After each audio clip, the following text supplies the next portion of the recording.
Welcome, precious viewers, to the conclusion of a two-part series on science and spirituality featuring the fascinating work of Jason Martell.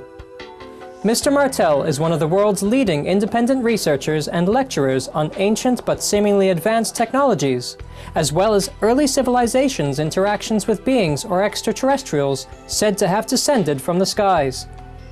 He has spent the last 15 years researching this topic through written records, artifacts, and other materials showing evidence of humankind's activities in the distant past.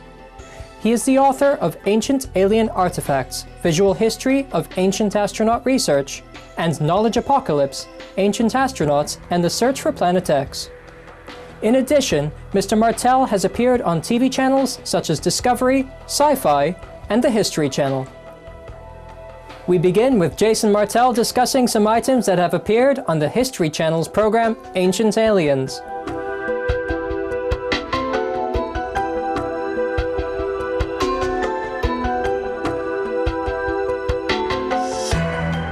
What I'm going to do is focus on a couple of artifacts that gained a little bit of attention recently. Some of them you might have seen, Ancient Aliens.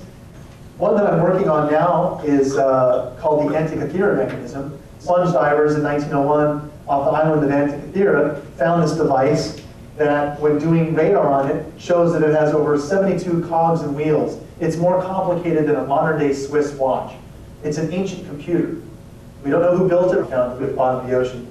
Probably being used for two things. It was an astronomical device, so someone sailing on the seas could use this as a navigation beacon, plotting certain stars. It was also an astrological device, so that it could tell you you're born on a certain date and you line up with Jupiter and Mars, and so here's some information about you on an astrological level. So it had an astronomical and an astrological purpose. It's a very interesting piece of technology that we don't attribute to ancient man being able to architect something like this. There have been recreated versions of it where it actually does function and all the gears turn. It marks specific pieces of time as the device operates.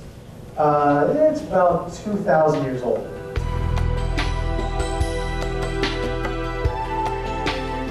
Ancient Egypt is one of the most impressive civilizations in history. After thousands of years, the Great Pyramids still proudly stand tall today against the azure Egyptian skies, instilling awe and wonder among visitors. One can only imagine the engineering feats involved in its grand architecture. To scientists, these pyramids raise more questions than answers. Another puzzle in Egypt continues to cause debate among researchers. The wall carvings in the Temple of Hathor in Dendera, located several dozen kilometers north of Luxor, depict ancient Egyptians holding what seem to be light bulbs. Did the Egyptian people of the past actually use electrical devices for illumination?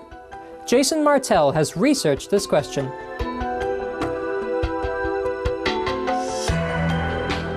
Here is another interesting piece of technology that's found in Dendera, a place in Egypt. These specific wall reliefs show what can be interpreted as an ancient light bulb. It almost looks as if they're holding up some type of large device that has a filament going through it, and you can see it's actually connected to some type of a power source. Throughout Egyptian hieroglyphs, that device is shown in many other instances as being a symbol of power. Mainstream science might not accept that the Egyptians had electricity, but the science points to this being possible. Now, modern Egyptologists say that's not a light bulb. The aroma of a flower, and that bulb that you see is the aroma of the flower. I question that because of the fact that all these deep recesses and crypts and tombs in Egypt have very intricate wall reliefs, hieroglyphics, carvings, and you would need significant light to do that. Yet there's no evidence of flame or soot on the ceiling from a burning flame. So if they weren't using a torch in ancient Egypt to light these crypts, mainstream science says the only other thing they were doing was using copper mirrors to reflect light. And that doesn't hold up. There's no way that the light can reflect far enough down into some of these crypts. And in this crypt in Dendera, Egypt, it shows them holding light bulbs, and it even explains that Dendera is the light-giving source. So if they did have electricity, they're clearly illustrating the use of a light bulb to do all their hieroglyphs. Now, if you have the bulb, you're going to need a power source. So it turns out in that same epoch of time, 2500 BC roughly, we find something called the Baghdad battery. There's been about a dozen of these found in ancient Iran. And what they are is just a simple clay pot with a copper filling and an iron rod down the center. And if you fill it with any type of weak acidic liquid, vinegar, grape juice, and you put a voltmeter on it, you can actually generate a charge.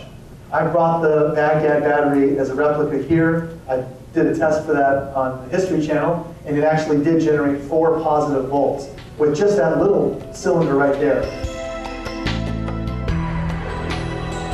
By looking deep into humankind's history, Mr. Martell is shedding new light on our role in the universe.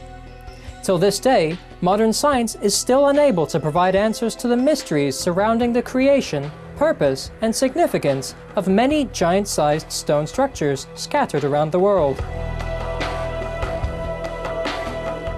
There have been a plethora of different devices and pieces of technology found around the world. I don't know that I can even put a specific number on it, because there's different classifications of artifacts and technology. Some of them are in tablet form, some of them are in pictogram form, some of them are in artifact form, but the ones that I find most interesting are the architectural alignments. Baalbek in Lebanon, Giza, Nazca, Machu Picchu, all over the world there are these megalithic monuments, and most of them have alignments based on astronomical stars that they line up with. Over time, these repeat, and these alignments take place again. How were they able to build such unbelievably large stone edifices that are aligned to astronomical points in time and space? That, I think, is very intriguing, and I don't think we fully understand how it was able to be done, but it's all around the world. Every culture has these megalithic monuments. Many of the ancient cultures seem to have the ability to quarry and move megalithic-sized stones, stones that weigh hundreds of tons.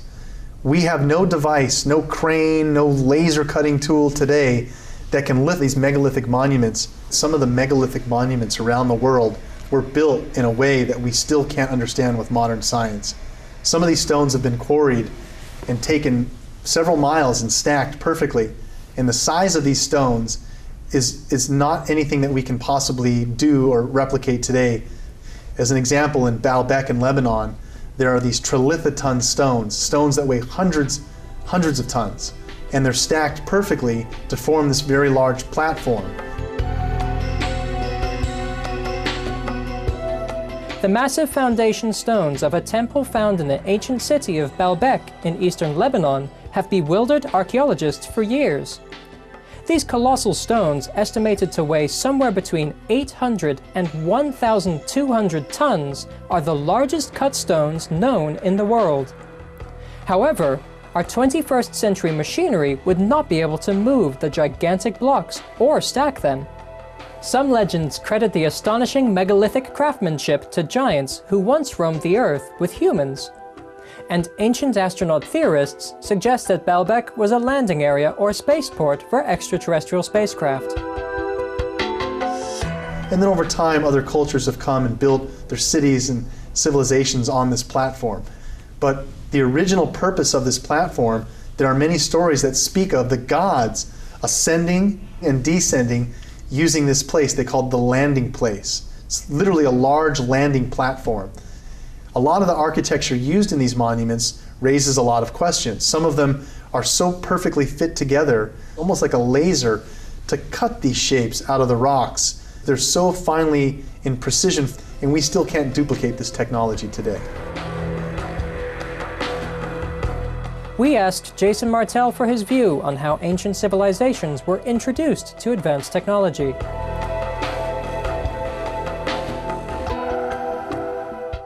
I think it's possible that a lot of the ancient cultures speak of a time when they were visited by beings from the heavens and gave them sacred knowledge.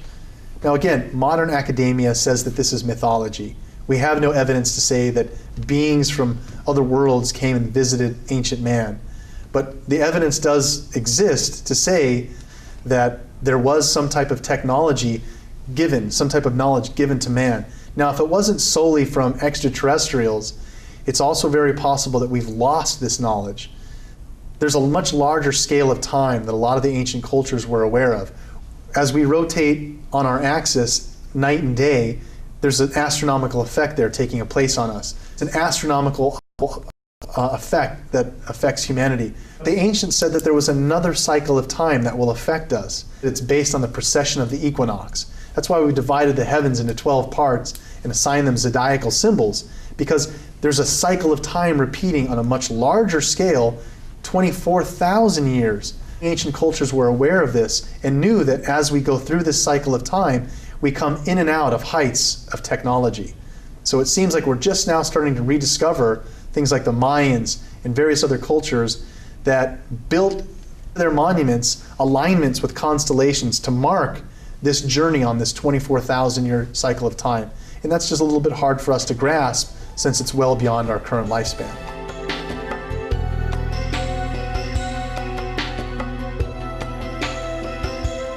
Our appreciation, Jason Martell, for taking time from your busy schedule to share your amazing research. May you continue to unravel the many technological secrets of the ancient world and help us better understand our connection with the rest of the universe. For more information on Jason Martell, please visit www.xfacts.com. Books and DVDs by Mr. Martell are available at the same website. Thank you for your company on today's program. Coming up next is Words of Wisdom after noteworthy news here on Supreme Master Television. May we all strive to bring about a truly peaceful and harmonious planet. For more details, please visit www.suprememastertv.com/SS.